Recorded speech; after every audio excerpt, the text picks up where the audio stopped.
मेरा नाम है अब्दुल गफ़ार और आप देख रहे हो अब्दुल गफ़ार लंडा मार्केट यूट्यूब ऑफिशियल। ये जो बंडल आपको दिख रहे हैं ये जो है ना ज़िपर जैकेट का बंडल है। इस बंडल में जो है ना आपको जो है ना बड़ों का जैकेट भी मिलेगा और बच्चों की जो है ना जैकेट भी मिलेगा, जिसका भी हम आपको रिव्यू कराते हैं।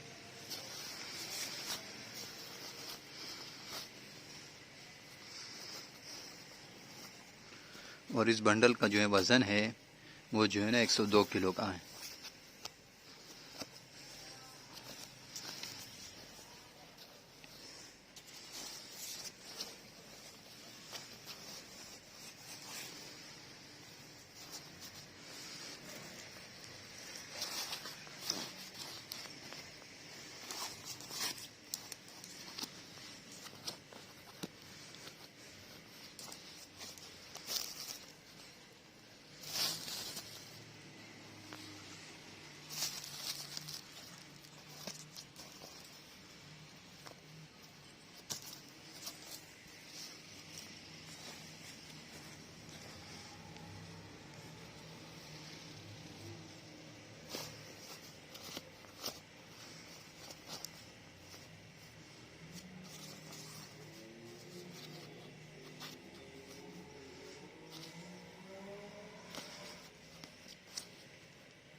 ये जो है ना बड़ों के जो है ना ज़िपर जैकेट है। इस बंडल का जो है ना वेट इसका जो है ना 100 केजी है, इसका जो है ना 98 केजी है और इसका जो है इस बंडल का जो है ना 102 केजी का है।